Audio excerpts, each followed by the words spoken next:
Hola, hermanos. Continuamos hoy el estudio de Levítico 3.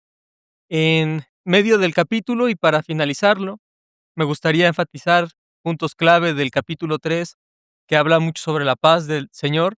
Y es que no olviden que el Shelamim es cristocéntrico. La paz que proviene de Dios es la integridad que solo podía recaer en la cruz de Cristo, en el sacrificio, y lo cual fuese un aroma agradable al Señor. No es antropocéntrica la paz, no es alcanzable de forma humanística. El Salmo 50, por ejemplo, corrige una interpretación pagana en cuanto al concepto de aroma agradable o sacrificio que se pueda dar al Padre desde algo humano, porque toda la base de nuestras acciones está en orgullo, en soberbia, en rebelión contra el Señor, y solo en Cristo hubo un aroma agradable para el Padre, que habiéndonos preelegido hizo efectiva la salvación a través del Hijo y el Espíritu, para que nosotros podamos tener esta paz.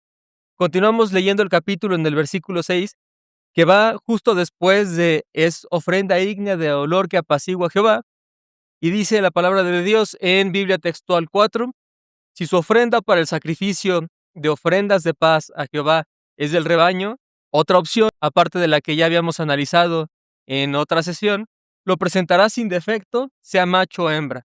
Entonces recuerden, no es, creo, nunca inadecuado enfatizar que la fórmula del tipo de sacrificio era sin defecto.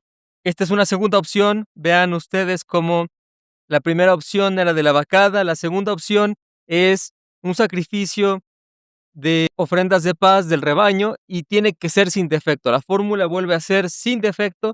Recuerden esta palabra porque en el capítulo 4 hablaremos justamente de lo que significa defecto en el pecado. Entonces, cuando esta palabra se introduce en el capítulo 3, en el 2 y en el 1 para el tipo de sacrificios que debía haber sin defecto, en el 1 para el holocausto, en el 2 lo mejor de la flor de harina y en el 3 un sacrificio para paz sin defecto, el concepto se ocupa plenamente en Nuevo Testamento para Cristo. Así que aquí, cada vez que leemos esto en la fórmula sacrificial, entendemos que un animal iba a tener cierto defecto y también nosotros, porque generamos la caída en Génesis 3 y produjimos el pecado y la maldición que Dios nos puso por el pecado y la muerte. Por lo tanto, aunque el animal fuera sin defecto y fuera representativo, era una sombra de lo que pasaría con Cristo, y sombra que ya fue cumplida en la cruz de Cristo. Por eso Él sin defecto cumple este tipo de sacrificios perfectamente en la cruz una única vez, pero sí tenemos que ver que Jesús cumple plenamente cada tipo de sacrificio y cada estatuto que está planeado para el rito que se hacía en este caso, por ejemplo, en todos los casos. Continuamos, dice sea macho o hembra. Ya habíamos dicho que para Levítico 3 puede cambiar que sea hembra, porque el producto de lo que se obtiene a través del sacrificio es paz, integridad, gozo, deleite en el Señor, fortaleza en el Señor. Pero el producto del holocausto es más fuerte, porque el producto del holocausto es la renovación de la relación con Dios o el acercamiento con el Señor, que implicaría la justificación, por ejemplo, de pecado, hablando en lenguaje teológico, y acá implicaría más santificación. Entonces, primero va la justificación y después va la santificación. Primero va la justificación y luego va la regeneración. Así que por eso se permitía la hembra, pero tenía que ser sin defecto. Versículo 7: si se presenta un cordero por su ofrenda, entonces lo hará acercar delante de Jehová, y apoyando su mano sobre la cabeza de su ofrenda, lo degollará delante de la tienda de reunión, y los hijos de Aarón rociarán su sangre en derredor sobre el altar. Esto está en el otro video que hemos subido para Levítico 3, versículos 1 al 5, pero recuerden que poner la mano sobre la cabeza implicaba un movimiento directo en un intercambio de vidas federal entre el animal y el ofrendador. Entonces, y era sobre la cabeza, que representaba que sobre la cabeza Cristo llevó los pecados del mundo en la cruz. Bueno, es una analogía muy, muy fuerte, porque literalmente pasó con la corona de espinos, pero ese es nuestro Señor. Sin defecto llevó los pecados que nos tocaba a nosotros pagar a la cruz para hacernos nacer de nuevo con Él en la resurrección. Versículo 9: y del sacrificio de las ofrendas de paz presentará como ofrenda ígnea. Recuerden que esta palabra también se repite, parece que sin cesar en Levítico, por lo menos en los primeros capítulos, porque era el sentido de quemar para que se generara un aroma agradable al Señor. El fuego del Señor, que para nosotros los santos de Cristo, el fuego es purificador porque Él nos ha limpiado de nuestros pecados y nos ha bautizado con el Espíritu y ha limpiado toda maldad. Como dice en los Salmos, no permitiría Dios que siguiera habiendo iniquidad, o acaso el Dios que formó los ojos y los oídos permitiría que el pueblo siguiera rebelándose contra Él. No. Entonces, el reino del Señor está aquí, pero el fuego del Señor consume. La santidad de Dios santifica a sus hijos y generará un juicio eterno en el infierno a los que no son sus hijos. Y por eso se repite tanto esta palabra. Recuerden, ya lo asociamos con consumado es en la cruz, entonces es una palabra que se sigue repitiendo. Dios da 3 opciones para dar el sacrificio de paz, al igual que con el holocausto, dependiendo de las posibilidades económicas o geográficas de donde se pudiera obtener o no el animal que uno iba a ofrecer. Así que Dios es bueno. Dios nos daba opciones para acercarnos a Él con este tipo de sacrificio, básicamente diciéndonos que no había excusa. Recuerden Romanos 2, Gálatas 2. Es por gracia, claro, pero entendemos que no había excusa para no acercarnos al Señor, y hoy como cristianos no hay excusa para que no lean sus escrituras y mediten en el Espíritu diario, para que no amemos a Dios sobre todas las cosas y al prójimo. Realmente no hay excusa porque ya está el Espíritu en nosotros. Seguimos pecando, seguimos batallando contra el pecado, pero el Espíritu que está en nosotros es Dios y para Él no hay nada imposible. Entonces, no hay excusa. Teníamos 3 opciones aquí en Levítico 3 para hacer el sacrificio. Hoy podemos leer una página, 3 páginas, 5 páginas de las Escrituras, orar 3 horas, orar 10 minutos. Lo ideal es orar sin cesar todo el tiempo, meditar las Escrituras, la ley de Dios de día y de noche en la base espiritual para amar al Señor, obedecerlo, intentar cumplir cada vez más los mandamientos en el Espíritu y las ordenanzas del Señor, pero no hay excusa para que digamos, es que hoy no pude porque no tuve tiempo, ¿no? Porque realmente para el Señor hay que multiplicar el talento y eso lo genera el Espíritu mismo. Entonces, sí, puede ser que haya días que multipliquemos menos que otros, pero inevitablemente nuestro primer amor, que es el Señor, nuestro amor prioritario, recuerden, ese es el sentido real del texto, nuestro amor prioritario, como se lo dice Cristo a los Efesios, nuestro amor prioritario o más importante es Cristo. Así que aquí Dios nos muestra su gracia en Levítico 3.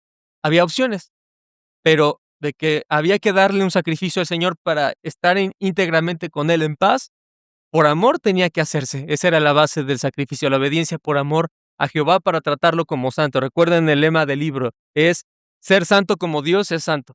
Continuamos, dice, presentará como ofrenda ígnea ante Jehová la grasa y la cola entera, cortada desde el espinazo, así como la grasa que la cubre, los 2 riñones, la grasa que hay sobre ellos, y sobre los lomos, y la grasa del hígado que quitará con los riñones, y el sacerdote lo dejará consumir sobre el altar como ofrenda ígnea a Jehová. Entonces, en este caso, la cola entera cortada de espinazo implicaba la grasa, lo más apetecible del animal, como en otros tipos de sacrificio. La grasa iba para el Señor porque la gloria y el honor es para el Señor, que murió en la cruz y resucitó para el perdón de nuestros pecados. Y la gloria completa de la salvación le pertenece a Jehová, no la comparte. Por eso, cuando nosotros hablamos de predestinación, entendemos que el Señor eligió por misericordia a sus hijos, y Él tiene misericordia de quien tiene misericordia y compasión de quien tiene compasión. No es un tema difícil si se analiza en las Escrituras. De hecho, intelectualmente es un tema muy sencillo de entender. Dios que formó el barro, Dios que hizo los ojos, que hizo los oídos, la gloria de Dios que llena la creación, como se ve en libros como Daniel, como Ezequiel, como Juan, Génesis, tenía todo el derecho de decidir a quién salvar y a quién no. Y partimos de que todos estábamos muertos en delitos y pecados, como vamos a ver en el capítulo 4, todos estábamos hundidos en pecados, si bien sí las Escrituras enseñan hay grados de castigo en el infierno por el pecado es pecado y el pecado generará para los que se rebelaron contra el Señor y no se arrepintieron en el Señor, en Cristo, una condenación eterna. Y es un lex talionis de Dios contra el pecador, es ojo por ojo, lo que se le debe al Señor, ni más ni menos. Y si nosotros no estamos ahí, es gracias a Cristo. Eso significa la gracia del Señor. Eso es gracia inmerecida, gracia irresistible. Nosotros no podíamos y no queríamos, como dice la fórmula tradicional reformada, decidir por el Señor, pero es una fórmula real basada en las Escrituras y no se trata de tradiciones. Dijimos que es exegética bíblica únicamente aquí. Y cuando nosotros analizamos este tipo de pasajes, Dios nos está recordando en Levítico que la gloria es para Él, la gracia es para Él, porque es lo que le pertenece al Señor, pero a la vez es lo que es más apetecible del animal. Y yo me pregunto si alguno de nosotros no ha querido usurpar el lugar de Dios. Claro que sí, teníamos ídolos y estábamos muertos en pecados, no podíamos cumplir ninguno de los mandamientos, queríamos ocupar el lugar del Altísimo con ídolos externos o ídolos internos, pero generábamos idolatría. Y todo eso conlleva un castigo que bien merecíamos por matar a Cristo en la cruz. Así que la muerte de Cristo, 6 horas, flagelado, desangrado, desnudo, abandonado, vitupeado, creo que representa perfectamente la gracia del Señor y la justicia del Señor del Padre en el Hijo por nuestros pecados, que lo aplastó al punto del quebranto en Getsemaní, como se aplasta un olivo para obtener el aceite, así. Entonces nadie podría decir que tenemos ni siquiera 0.1% de mérito en nuestra salvación. No es por méritos. Recuerden Gálatas, Efesios, Tesalonicenses, Romanos. Es por la gracia de Cristo. Y la cola del animal, aquí vemos la cola entera le pertenece a Jehová. La gloria y la honra y el poder por los siglos de los siglos son de Cristo. No son de Cristo, mas yo decidí por Él. Eso es un humanismo, aunque sea el 1%, y eso no cabe con la gloria de Dios. Así que quien quiere tener parte de la cola, la tendrá, pero en el infierno. Recuerden esto porque tenemos tiempo para arrepentirnos, creer que Jesús es su Señor, tomar su cruz, morir al pecado y seguirlo. Y sabemos que Dios da la fe, somos preelegidos por el Señor. Recuerden la cadena de Romanos 8, es muy clara, y el Espíritu nos hace tener la sabiduría del Señor a través de sus escrituras y su entendimiento. Pero aún así, recuerden como lo dice Joel, ¿no? ¿Quién sabe si Dios los perdona, si le piden de todo corazón? Si el corazón del Señor se voltea a perdón en lugar de juicio. Porque nosotros no somos Dios, eso es claro. El Señor está arriba del firmamento, la gloria del Señor es inalcanzable. Hay un gran límite entre la creación y el creador, y sin embargo, Dios nos llama a amar al prójimo, lo que incluye a nuestros enemigos. Recuerden, el Señor nos llama a amar a Dios sobre todas las cosas, con todo el corazón, con toda el alma y con todas las fuerzas, lo que significa morir a mi orgullo, no querer tener honor en la salvación que le pertenece solo al Padre, al Hijo y al Espíritu. Dios sabrá quién será merecedor de juicio y a quién nos ha salvado en la cruz de Cristo, pero la elección le pertenece al Señor. Entonces, este tipo de pasajes nos recuerdan que la gloria de Dios le pertenece al Señor nada más.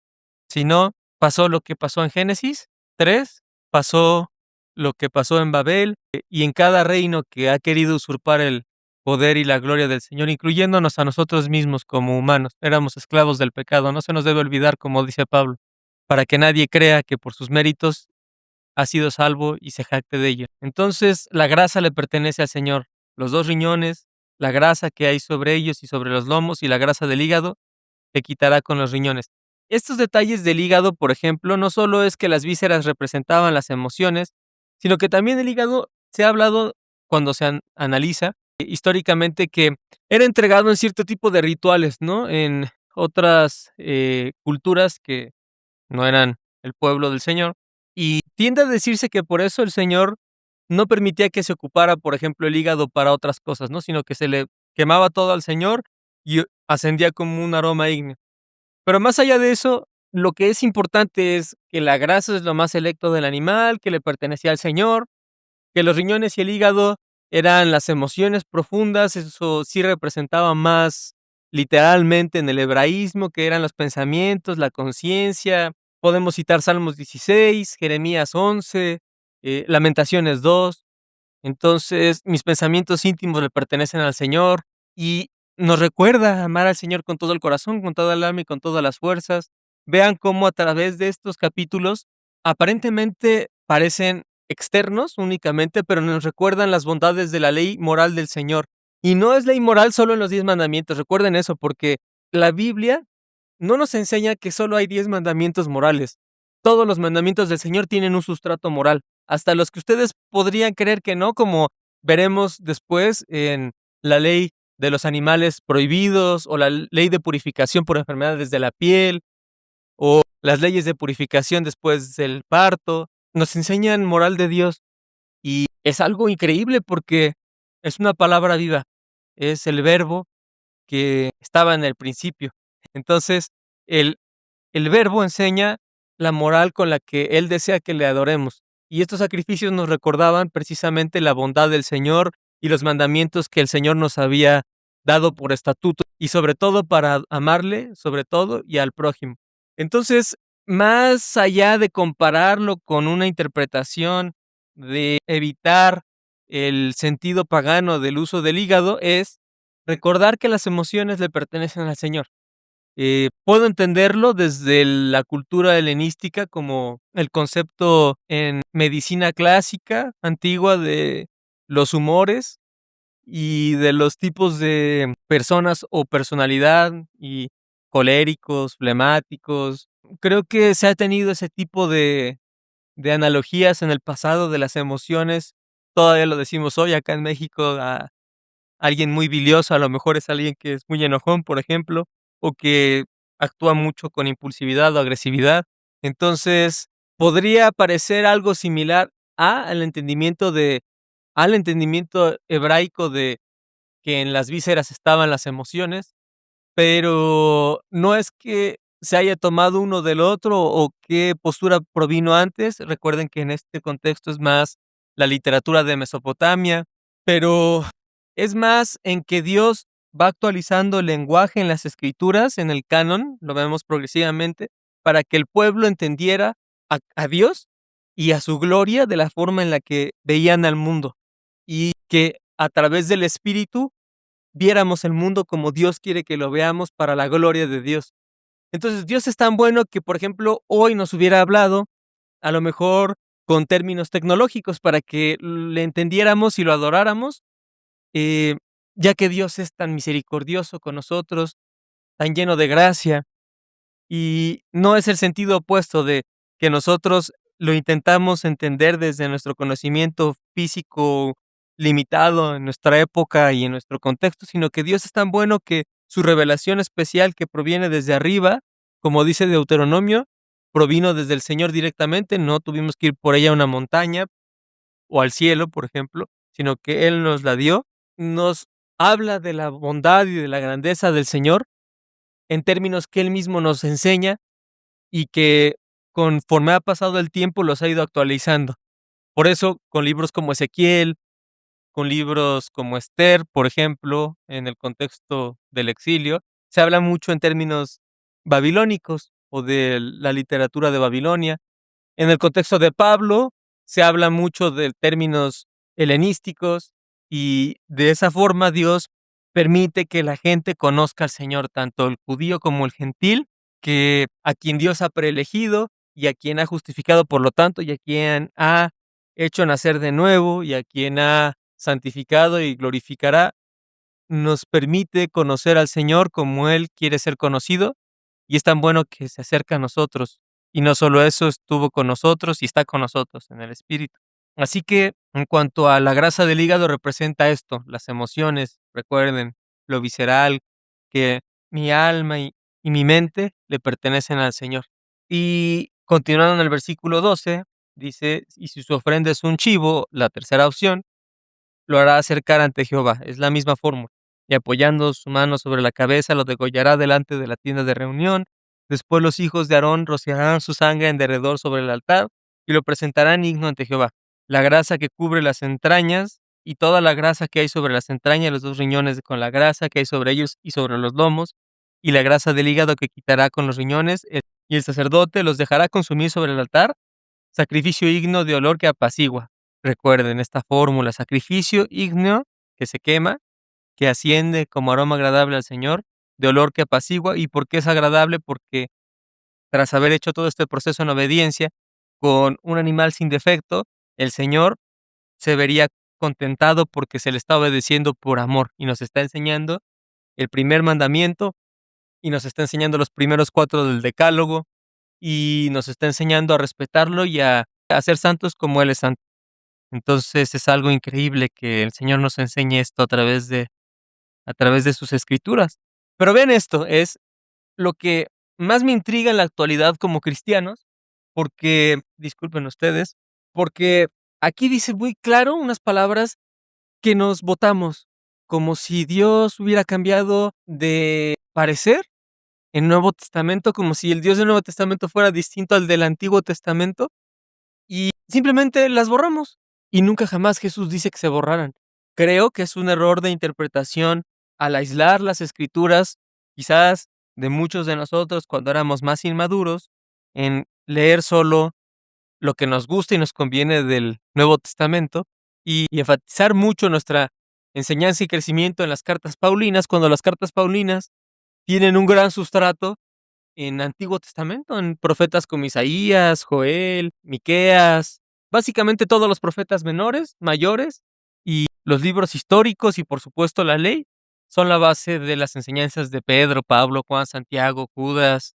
Entonces, creo que es un grave error aislarlo así y toparnos de pronto con un versículo como el que vamos a leer ahora y darnos cuenta de que le hemos fallado al Señor por nuestra ignorancia. Y esto me va a vincular al capítulo 4 para enseñar de parte de Dios que el pecado por ignorancia sigue siendo pecado. No hay excusa, Romanos 2. Y Romanos 2, por supuesto que está pensado en toda la sabiduría de las escrituras del Antiguo Testamento, pero plasman la gracia del Señor y podemos ver el evangelio en la ley, y eso es algo increíble. Es muy hermoso ver a Cristo en la ley y entender que el amor de Dios ha sido desde siempre y que Dios es amor, Dios es fiel. Entonces, en la inmutabilidad de Dios podemos entender que Dios no va a cambiar de parecer, ¿no? No es humano como para que cambie de parecer. Entonces, cuando vemos aquí el versículo que leeré, antes dice: "Toda la grasa pertenece a Jehová", nos recuerda la misma fórmula, pero dice en el versículo 17: "Es estatuto perpetuo por vuestras generaciones". Lo voy a poner grande. "Es estatuto perpetuo por vuestras generaciones", en el versículo 17, "en todos vuestros asentamientos. No comeréis grasa ni sangre". Entonces, esta vinculación de los versículos que acabamos de ver en todo el capítulo, con lo que dice el Señor en el siguiente versículo, nos habla de una fórmula reservada solemne para el pacto. Se dice la misma fórmula para la salvación de Dios en todos los proféticos.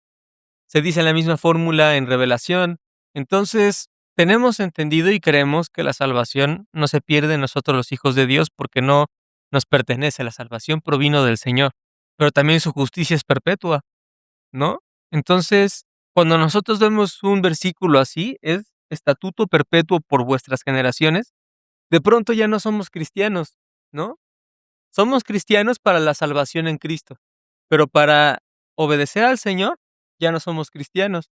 ¿Por qué no terminamos de madurar en el Señor y aceptamos la gloria del Señor y su justicia? Porque el Señor es lleno de justicia y rectitud y de misericordia y verdad, de las dos. Entonces, aquí el Señor dice que es un estatuto perpetuo. Y sacar de contexto este versículo, borrarlo, quitarlo, romperlo, es borrarle a la ley de Dios y al corazón del Señor, y eso es abominable. Nosotros no podemos hacer eso. Recuerden que Satanás ha hecho eso, Eva lo hizo, Adán lo hizo. Nosotros no podemos hacer tal cosa. Ni siquiera podemos usar la palabra de Dios a nuestra conveniencia, cambiando el enfoque original del Señor. No podemos. Y Romanos 2 dice que no tenemos excusa.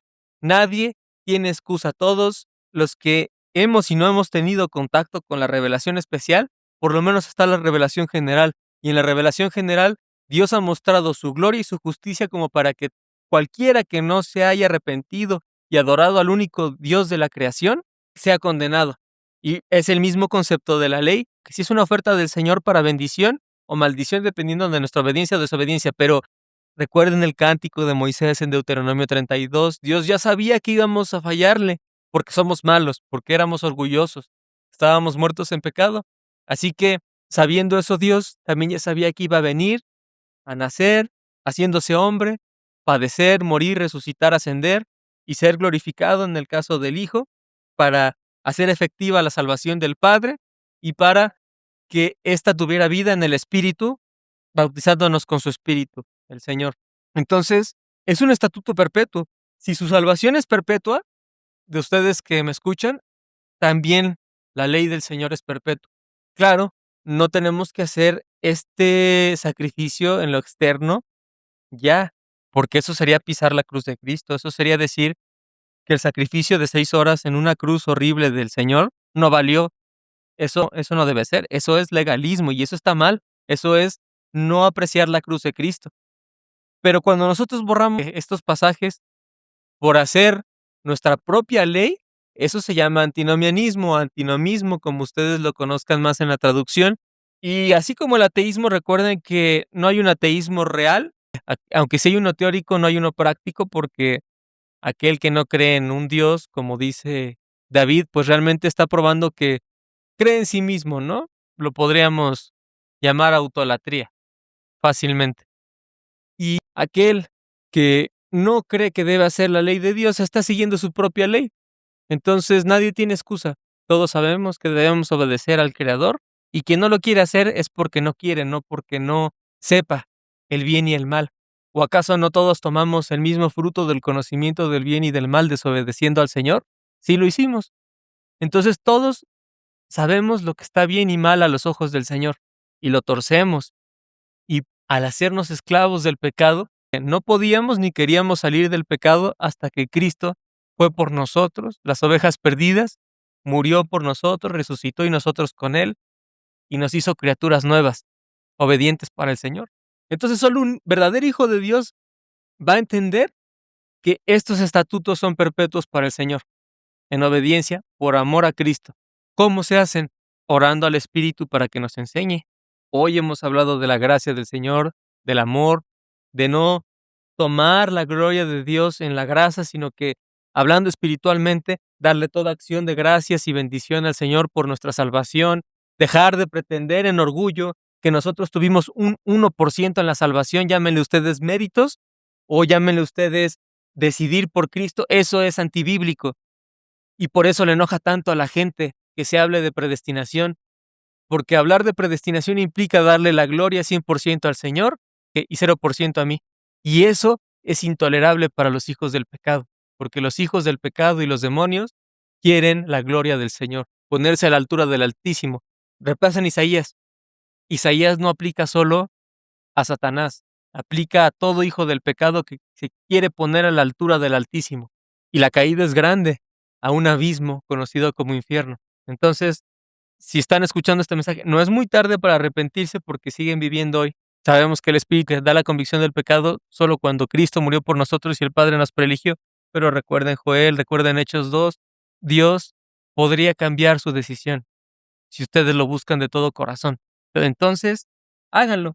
Pero es un estatuto perpetuo, tanto este como todos los mandamientos del Señor, desde Génesis hasta Revelación. Ninguno se borra. Todos nos enseñan algo del Señor para la gloria de Cristo. Todos. No hay un solo mandamiento que sea despreciable, ni hay un solo mandamiento que podamos borrar, quitar, modificar, porque hacer eso sería rebelarnos contra Dios y ya no somos hijos del pecado, somos esclavos de Cristo, pero a la vez Él nos ha llamado sus amigos. Somos adoptados por el Padre en Cristo y Él ha tenido la confianza de decirnos su plan y de revelarnos cómo Él lo ejecutó y lo cumplió y venció y nos dio su espíritu. Entonces, estos estatutos perpetuos no se quitan. Hoy seguimos entendiendo que Dios nos da opciones en cuanto a tiempo, en cuanto a esfuerzos, en cuanto a dinero, pero hay que obedecer al Señor por amor, por amor. Básicamente se podría entender así, ¿no? Quien no quiere obedecer al Señor es porque no lo ama y no lo ama porque Dios no lo ha amado en el sentido de salvarlo por preelección. Por eso esa persona odia al Señor. y odia estos estatutos, de tal forma que le parecen abominables.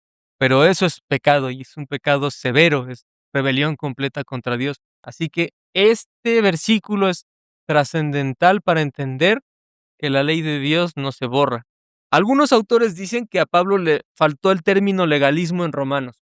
Y podría ser, porque si Pablo hubiera tenido a su disposición el término legalismo, por cómo se lee Romanos, podría ser más fácil entender que Pablo estaba combatiendo el legalismo contra los judaizantes cristianos que querían meter el yugo de la ley, que de las sombras, y mezclarlo con Cristo, ¿no? Eso es porque el judaísmo malversó los estatutos del Señor y no pudo ver al Señor, aunque estuvo en medio de ellos, no lo pudo ver porque agregó cosas a la ley, interpretándola de una forma hiperliteral y no teniendo al Espíritu, como dijo Esteban en Hechos, lo que le costó la vida, no pudieron ver al Señor. Y el legalismo es algo que debe ser repudiado por nosotros como hijos del Señor, porque pisa la cruz de Cristo.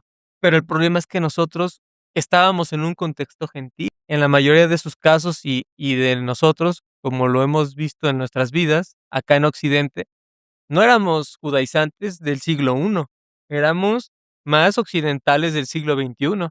Así que a nosotros nos queda como anillo al dedo que nos digan: "No seas legalista", porque eso lo entendemos en un inicio cuando éramos inmaduros o inclusive antes de nacer de nuevo, lo entendíamos como: "Puedo hacer lo que yo quiera, total Cristo ya me salvó". Y eso no es lo que dice Pablo en Romanos. Romanos, por eso es una carta muy equilibrada, porque combate el legalismo para aquellos que son legalistas, pero el antinomianismo para aquellos que son antinomianistas. Y claro, cualquier persona que no tuviera el Espíritu diría: "¿Y entonces qué debo hacer? Si no debo ser legalista y no debo ser antinomianista, ¿qué debo ser? ¿Hijo de Dios?". Eso se llama obedecer los estatutos perpetuos del Señor por vuestras generaciones. Por eso aquí se condensan muchos temas de teología sistemática que se debaten y que se explican, y está muy bien porque nuestros hermanos los explican y la teología sistemática condensa todo esto, pero no basta con saber qué es lo que cree un cristiano, tenemos que saber qué es ser hijo de Dios para obedecerlo y amarlo.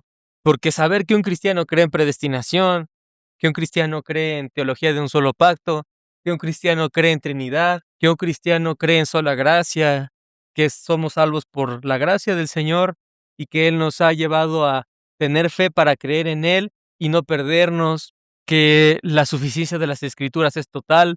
Eso sí lo creo yo y lo creen ustedes como mis hermanos y lo creemos todos los cristianos, desde Abraham hasta nosotros lo creemos.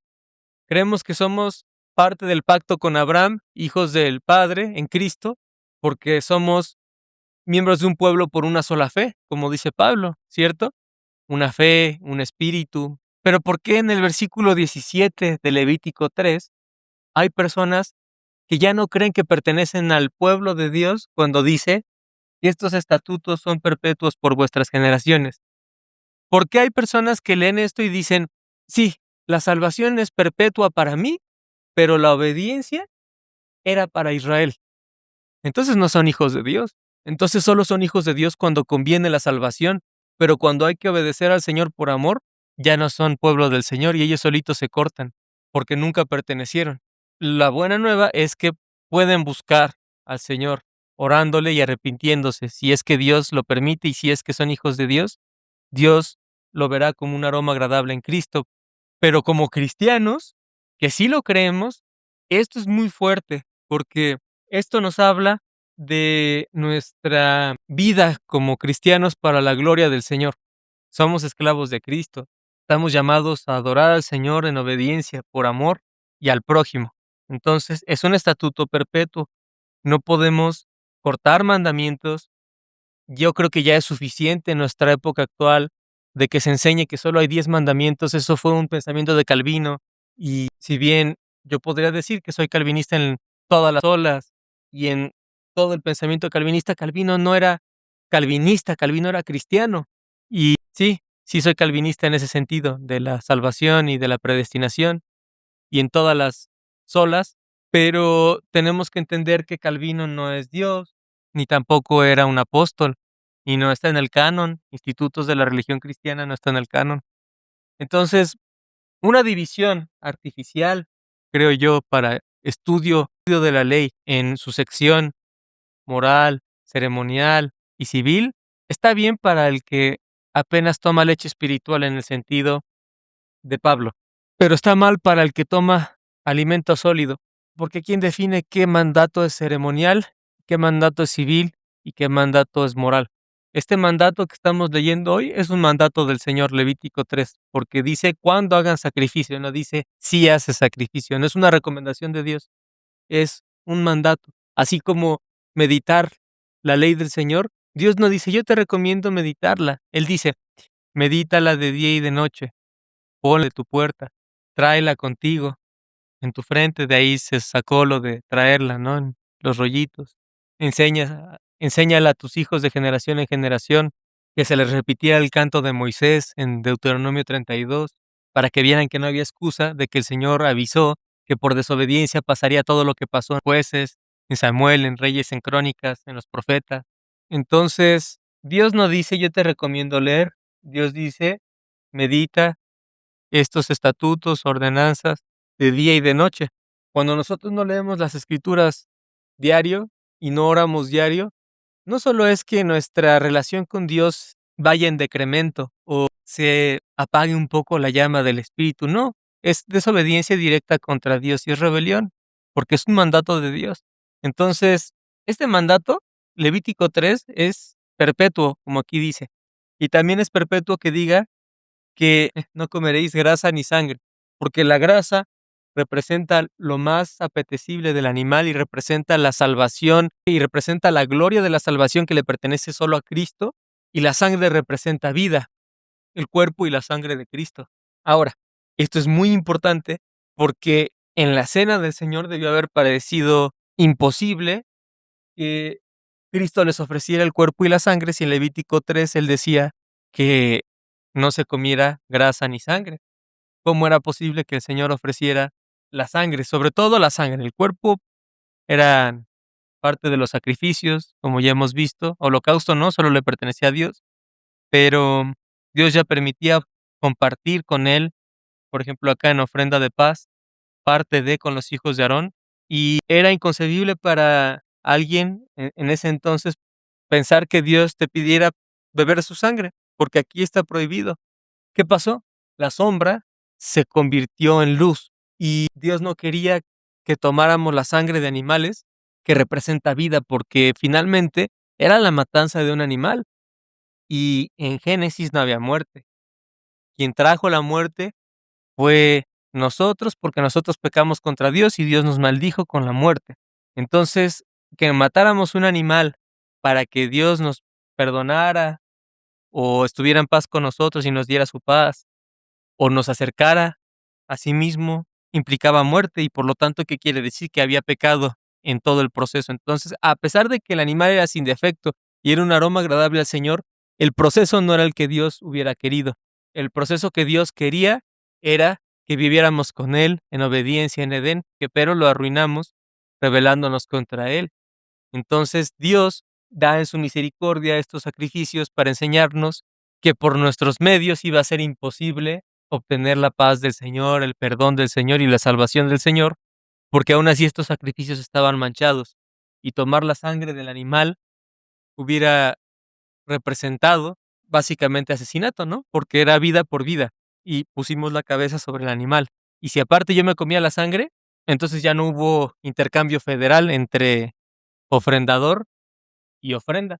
Pero eran sombras, y eran sombras que eran defectuosas porque nosotros mismos las ofrendábamos y nosotros mismos las oficiábamos, y nosotros estábamos muertos en delitos y pecados. La sangre del animal y la sangre nuestra no podían representar más que muerte por pecado, pero en Cristo, la sangre de Cristo representa vida.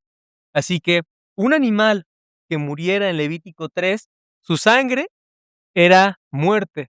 Y uno puede pensar, entonces, ¿por qué Dios pedía que se hiciera el sacrificio si de todos modos no iba a valer para el perdón de los pecados, para la paz, para acercarnos a Él, porque el animal estaba en pecado por nuestra culpa, porque maladministramos la creación y nosotros estábamos en pecado y nuestra sangre era pecaminosa. ¿Por qué? Dios pedía obediencia, era la base del sacrificio, el amor por el Señor y la obediencia a sus estatutos. Que si Dios hubiera dicho que le sacrificáramos cualquier otra cosa, así teníamos que hacerlo, porque era la palabra santa del Señor y como santo tenemos que tratar a Jehová.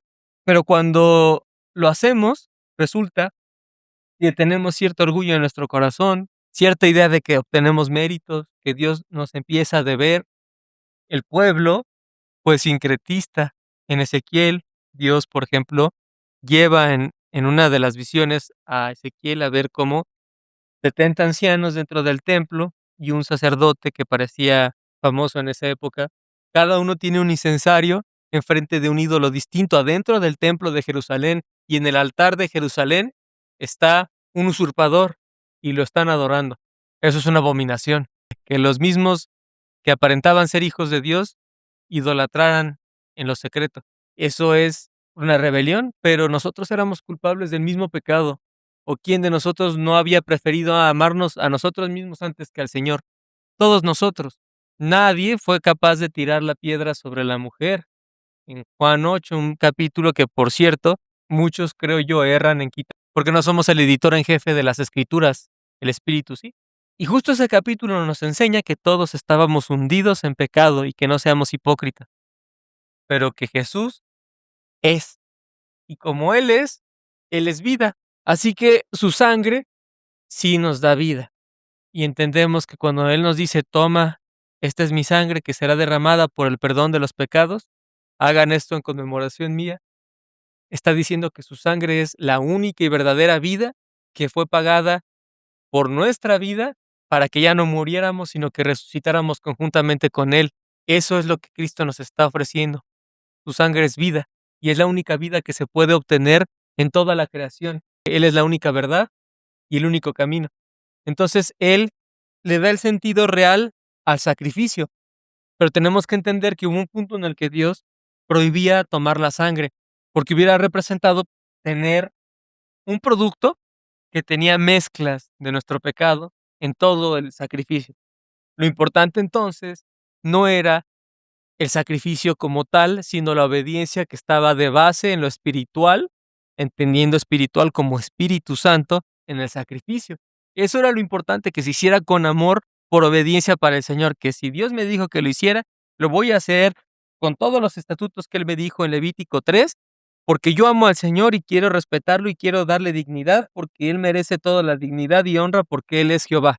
Eso es lo que Dios quería. Cuando eso se tuerce en lo más mínimo, se convierte en un ritual externo vacío. Por supuesto que todos fallábamos, todos, desde Aarón hasta nosotros fallábamos. Nosotros no ofrecimos estos animales en sacrificio, pero le cantan canciones a Dios, ¿no? O le oran. Algunos salimos de contextos donde había idolatría externa o éramos autólatras. Entonces todos estábamos hundidos en pecado.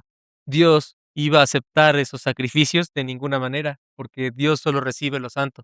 Entonces, podríamos decirlo así, fueron miles de sacrificios que se ofrecieron desde la institución de los sacrificios en el pueblo hasta la llegada de Cristo. Y el único que ha valido es el de Cristo.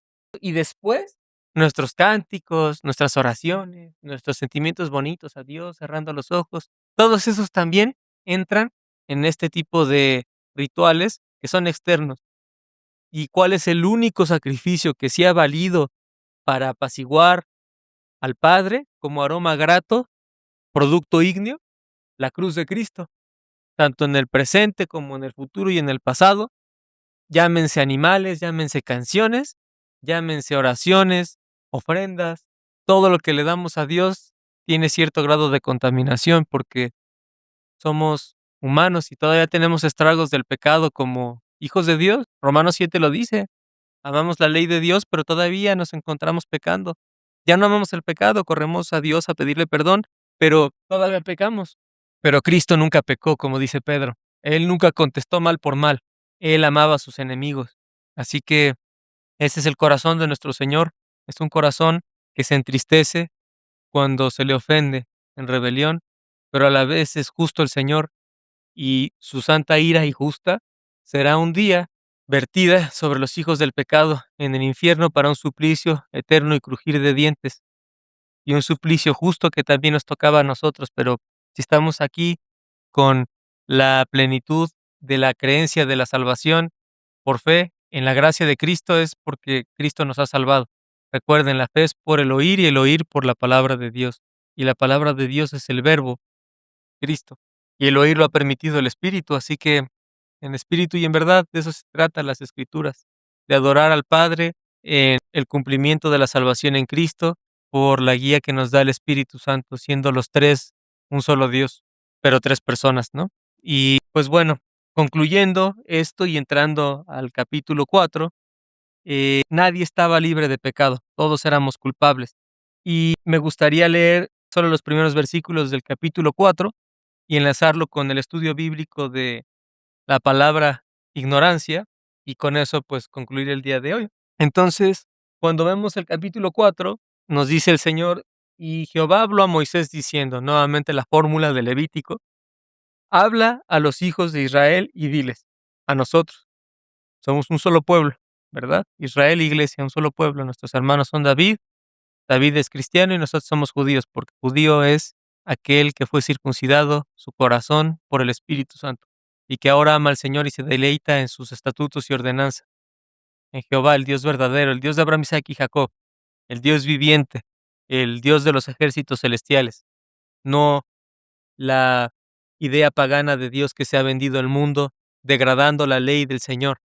No, hablamos del Dios verdadero, el Dios que es tardo para la ira, lleno de justicia y rectitud, pero que cuando llegue el día del Señor será implacable con su diestra, ¿verdad? Ese es el Señor, y a la vez lleno de misericordia y verdad, como para habernos salvado de ese suplicio eterno en la cruz de Cristo. Ese es el Dios verdadero. Entonces, habla a ustedes y a mí, los hijos de Israel, y diles: si alguno peca por ignorancia contra cualquiera de los mandamientos de Jehová sobre cosas que no se han de hacer, e infringe alguno de ellos, o si el sumo sacerdote, el ungido, es quien ha pecado en perjuicio del pueblo, por el pecado cometido ofrecerá a Jehová como expiación un novillo sin defecto. Conducirá el novillo a la entrada de la tienda de reunión delante de Jehová, y apoyando su mano sobre la cabeza del novillo, degollará el novillo delante de Jehová.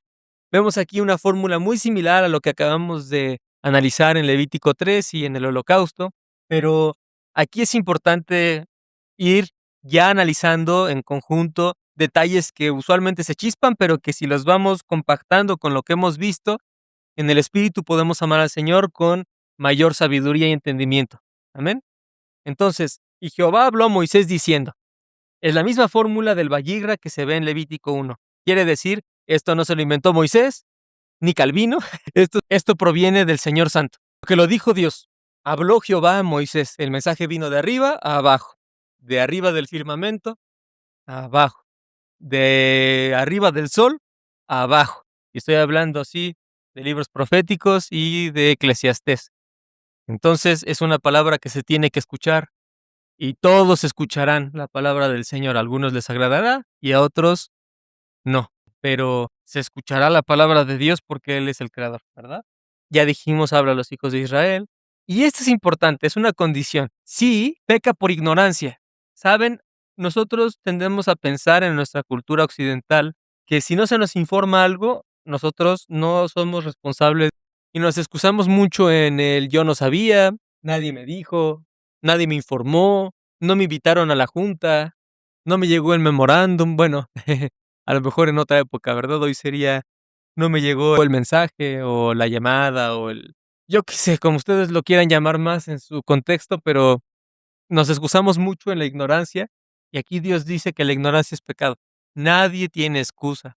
Todos los mandamientos que ustedes y yo no dominamos y no tenemos en nuestra mente, porque no hemos leído lo suficiente las Escrituras hasta el día de hoy y pudimos haberlo hecho mejor, y que los rompemos, son pecado.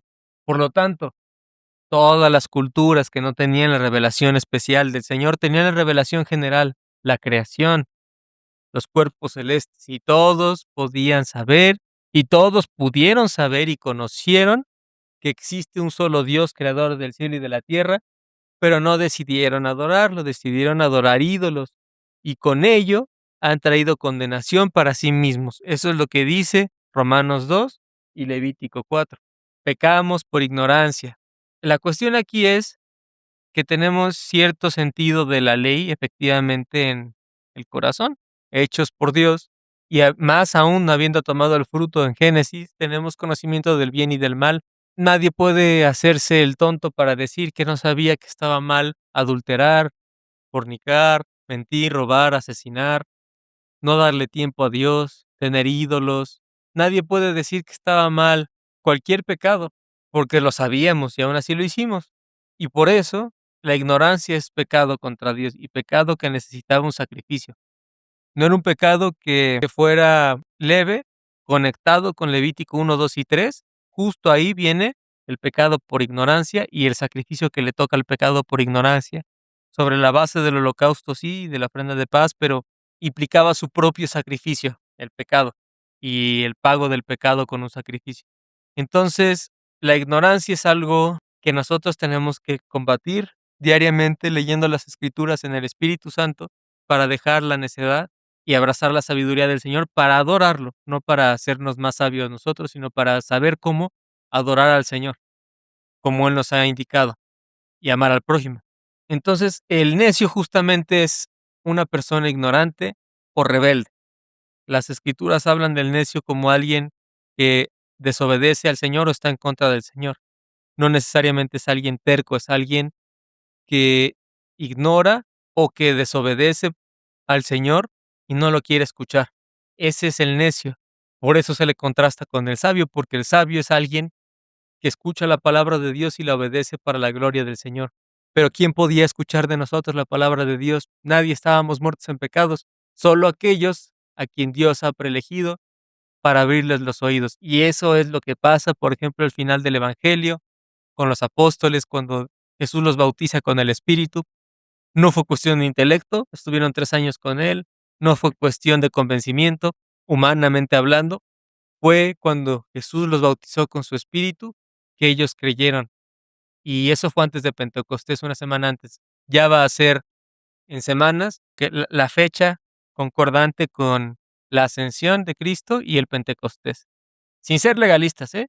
Porque no estoy hablando de vigilar las festividades desde algo legalista, pero sí estoy hablando de rememorar y recordar a Cristo en todas sus escrituras y mandatos y ordenanzas y a obedecerlo como el Espíritu nos va enseñando en cada uno de ellos y a darle tiempo al Señor, ¿no? Muchos de ustedes saben y conocen y van por calendario checando Semana Santa, muchos porque les conviene por vacaciones, otros porque rememoramos a Cristo, más especialmente en esos días, analizando sus escrituras, su sacrificio, la cena del Señor, pero casi nadie sigue a Cristo en las siguientes semanas, ¿verdad?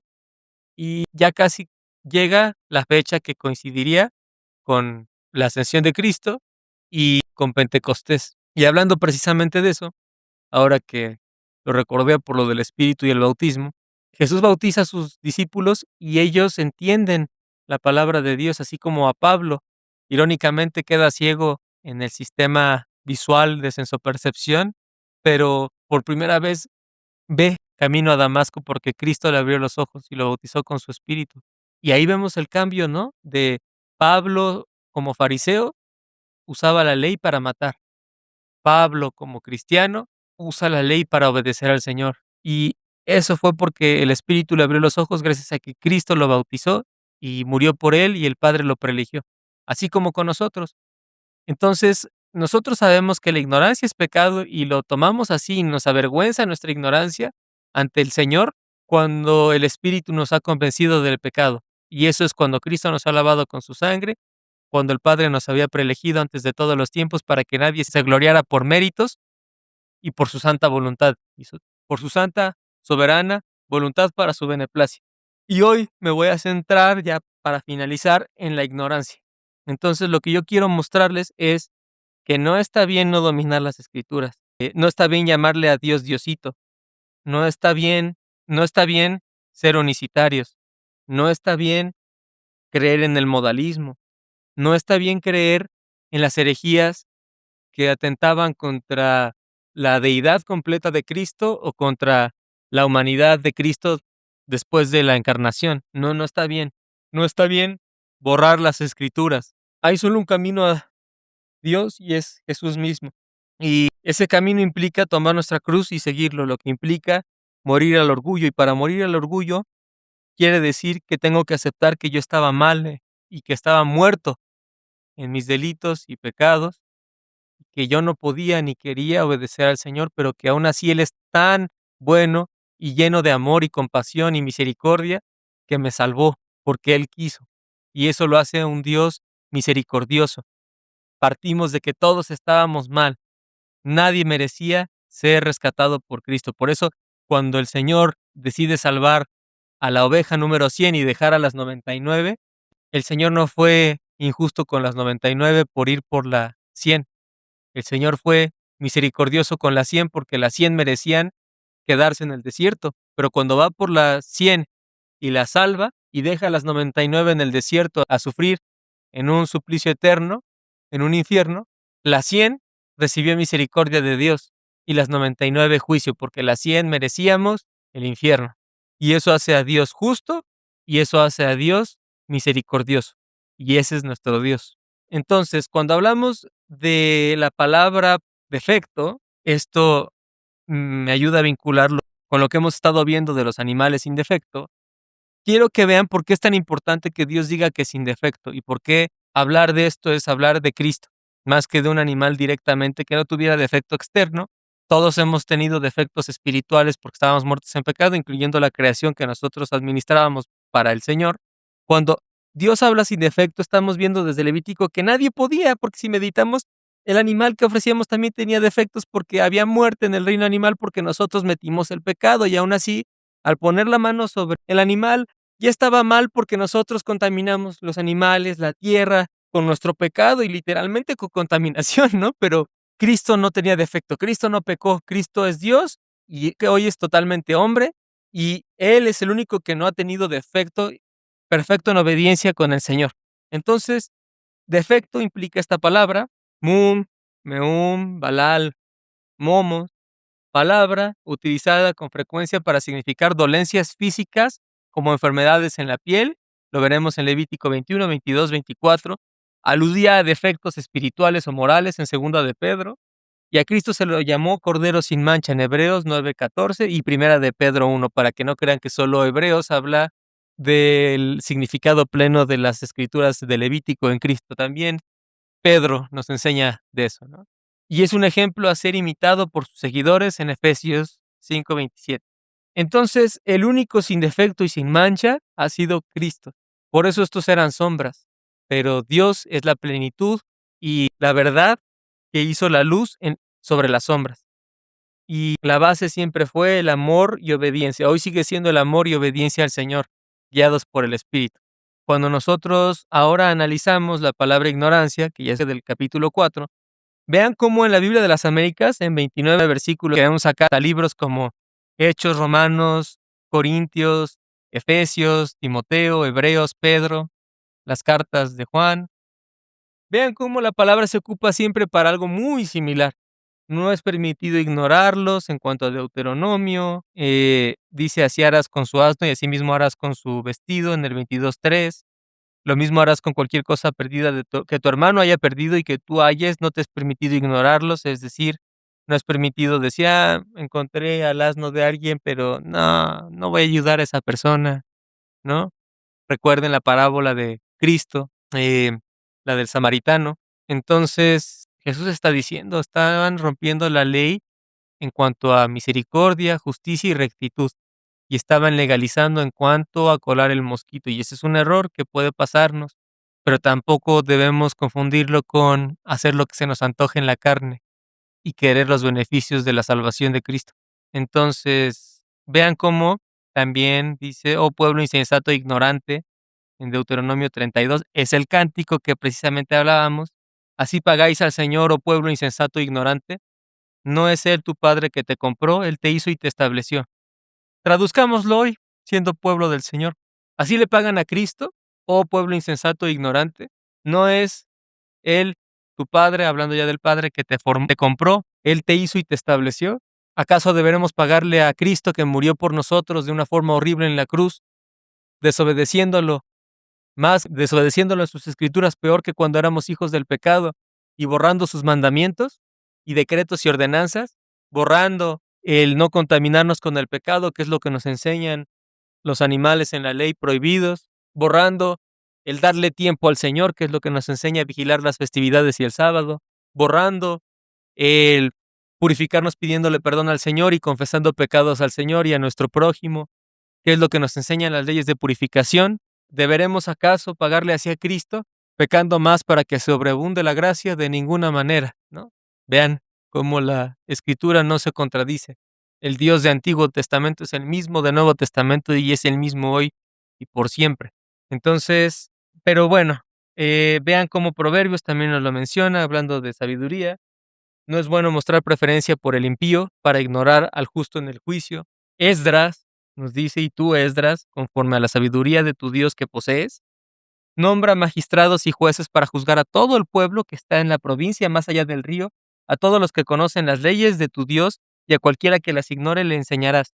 Recuerden que Esdras y Nehemías regresan a reconstruir el templo y es el tiempo de Ageo, Malaquías y Zacarías como sacerdotes y claro, profetas, pero Esdras como histórico nos está hablando justamente de cuando encuentran la ley de Dios, cuando hay un avivamiento, si lo quieren llamar así, de la ley de Dios en el pueblo después del retorno del exilio, de los que quisieron volver porque muchos se quisieron quedar, muchos quieren seguir en sus delitos y pecados, tales personas no eran hijos de Dios, como dice Juan, yendo se muestran que nunca pertenecieron a nosotros.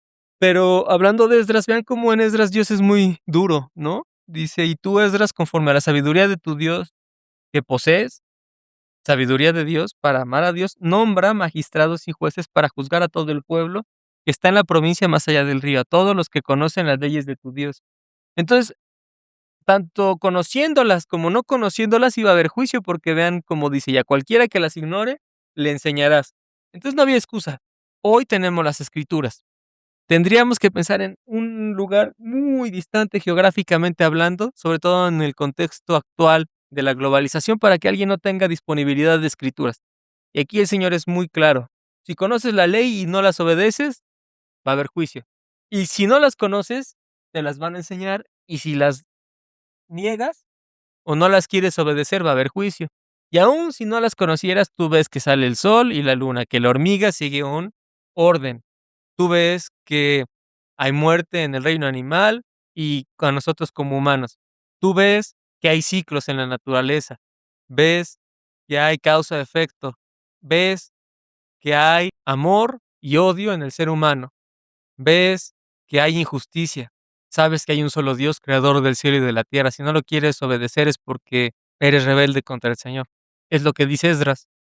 Entonces, así podemos ir con ignorancia, ignorante, ignorar, ignorante, ignorancia, ignorancia, ignora, ignorantes. Así dicen las escrituras en todos estos pasajes. Vean, Romanos, ¿no? Romanos cita mucho la palabra ignorante, lo cual me lleva a ver en una tabla gráfica cómo se distribuye la palabra ignorancia. Vean cómo Deuteronomio lo menciona 2 veces, Esdras 1, Proverbios 1, Jeremías 1, Hechos 3, Romanos es el que más la menciona 5, Pablo como apóstol y como un sello de su ministerio. Pablo no quiere que solo sepamos cómo es un cristiano. Él va más allá siempre y él se sobreexplica para que no haya ignorancia en la palabra de Dios.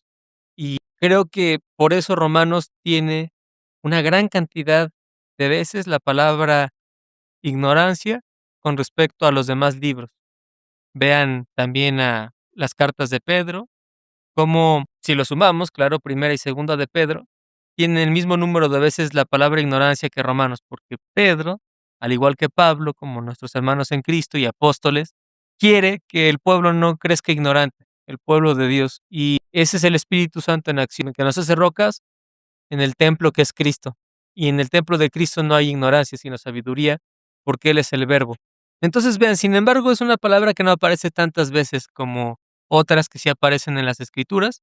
Y parece haber una tendencia, ¿no? De que a Dios no le gusta un pueblo ignorante, ¿no? Al contrario, Dios se asegura de que su pueblo sea sabio, pero su pueblo verdadero es aquel que ha sido circuncidado por el Espíritu. Y si se ponen a meditar, parte del fruto del Espíritu es amor, gozo, paz, benignidad, paciencia, mansedumbre, templanza, fe. Dentro de la fe, claro, está el creer en Dios con la palabra que Él mismo nos ha puesto para obedecerle.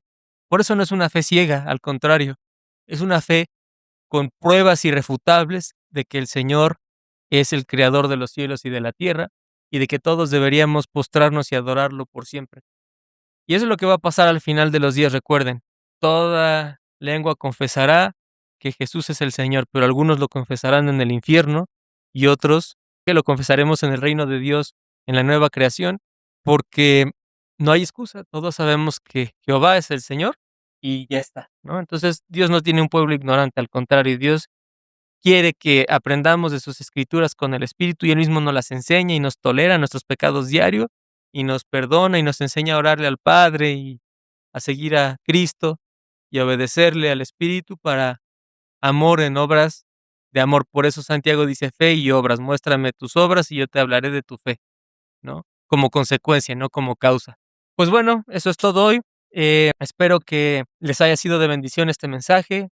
Son capítulos duros. Hablar de la ley en Cristo es duro porque nos convence de nuestro pecado el Espíritu, nos lleva hasta el punto de quiebre de decir que somos los responsables de la muerte de la cruz de Cristo y de la rebelión contra Dios.